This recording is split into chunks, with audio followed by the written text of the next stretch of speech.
Hey guys, it's Ellie here from the Big Sister Project. I hope you're doing well. For those of you that don't know what the Big Sister Project is, in 2013 I was an au pair in France, and in 2018 I published my first book all about the experience, and of course it's called the Big Sister Project. If you'd like to know more about my story, check out my website or follow me on Instagram to find out all of the ins and outs of my journey and how you can get involved with some of the projects I'm doing now. This video is actually going to be exploring the benefits of au pairing, and I'm not talking about see the world, make friends, try new food, all those sorts of obvious things. I'm going to be talking about the deeper stuff, the below the surface things that you can gain from au pairing, which people tend to overlook on a day-to-day basis. So the first thing is exposure to the world. But I'm not talking about the obvious sightseeing. I'm talking about seeing the world from a different point of view and actually immersing yourself in the lifestyle of another culture. And that is something no one can really prepare you for, no matter how many friends you have in your home country that are from other countries or how many languages you speak. You can never really prepare yourself properly for diving in head first and becoming part of the furniture in someone else's home. Another worldview doesn't necessarily mean, speaking a new language or trying new food. It's actually existing, being who you are in another environment, and see it through your lens, but actually adapt to where you are to suit those circumstances. And au pairing is like that on steroids. Have you ever really been to like a new person's house, or you make a new friend and you go to their house for the first time?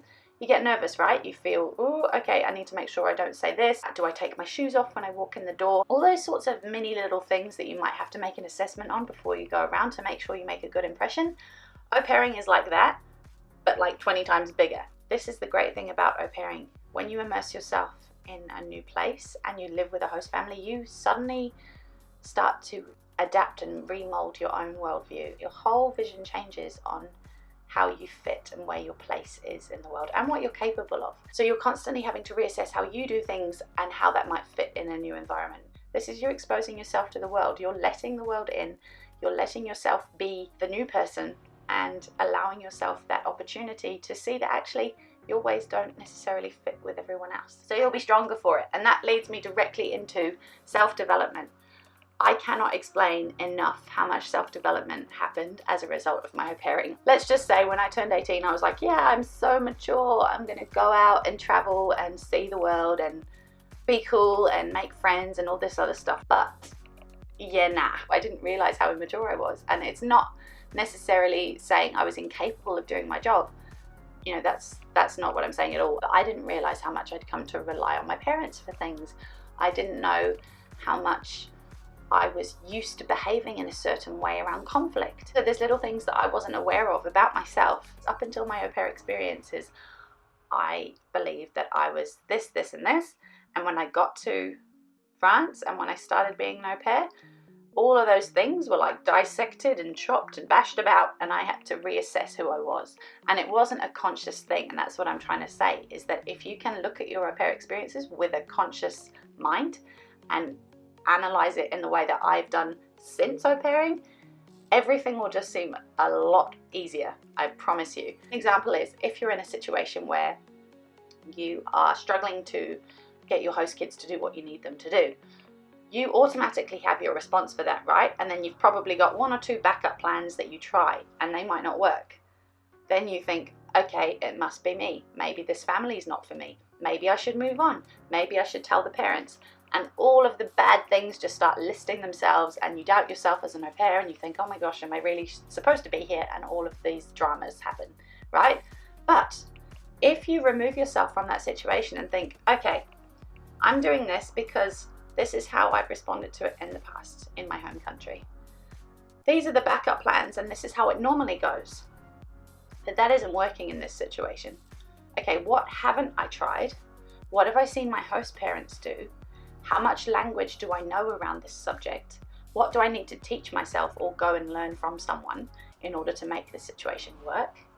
What can I tell my host kids in the meantime to try and get them to understand that this isn't over, basically, So how do I buy myself some time? How do I have the quick fix for now that I can then take that information, go and learn it and reapply it later? There's all these things that if you just take a moment to pause and reflect upon your experience there, this is a growth opportunity. And if you grab it with both hands, be vulnerable, let yourself make mistakes and go and learn from other people, and take time to check in with yourself and not be hard on yourself if things don't go right. If you give yourself that time to analyze what you are doing and why, it will really help you inform your future decisions. So that really links in with self-discovery. You're living with a family, right? So everything you do every day is kind of in your personal history book with that family. And when you go to bed at night, you're still in the house.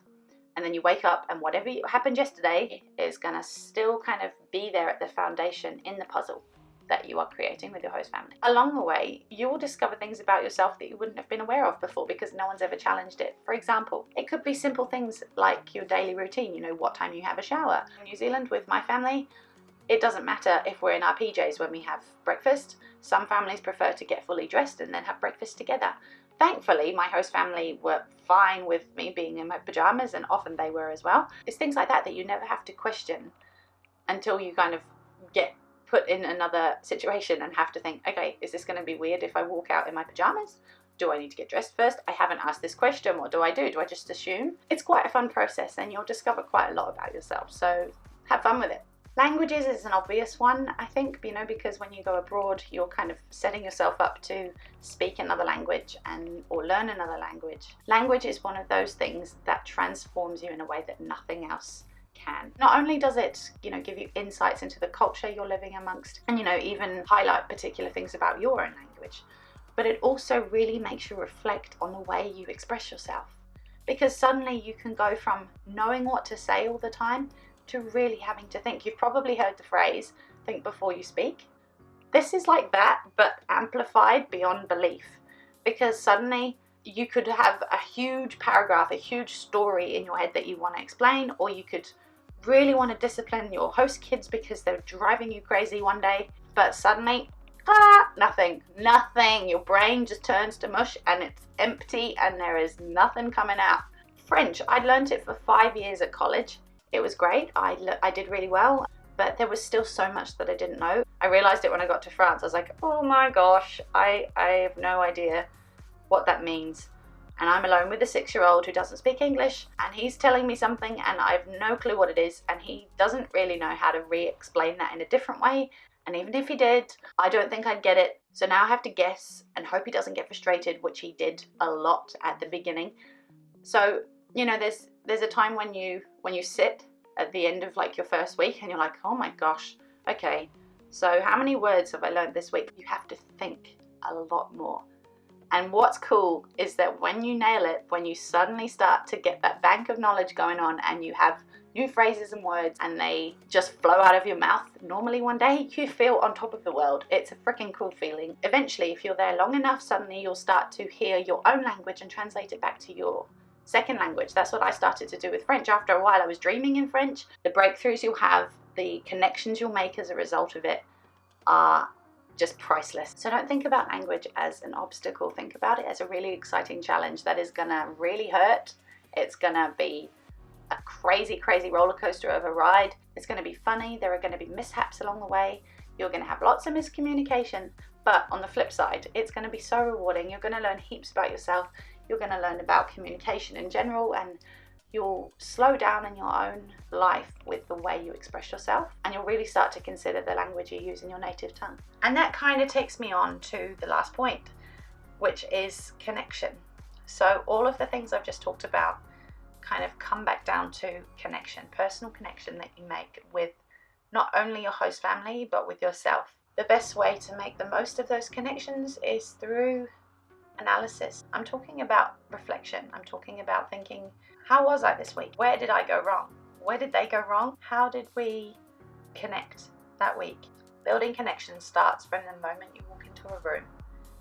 Every single day after that, everything you learn, everything you do, everything you don't do molds the connection that you have with each other. And it's up to you to kind of look at it and think, am I contributing to this the best way possible? Talk, communicate, get things out, because nothing ever gets solved if people push it under the carpet. The clue is in the word connection. Connect. You have to connect. And remember, being an au pair, you're kind of in a really unique role. No matter how many au pairs your host kids have had before, or if you're the first one, you have the opportunity to be someone significant in that kid's life or those kids' lives. You can really think about now, what you contribute, what you're bringing to them. What would their dynamic be without you? What legacy do you want to leave behind? If you open yourself up to the experience as much as you can, it will reward you in ways that you would never have imagined. I hope that video has inspired you a little bit with what you can get out of au pairing beyond simply traveling and making new friends and trying new food. Yeah, if you have any questions or comments, get in touch. I'd love to hear from you. But apart from that, I'll see you on the flip side. Bye.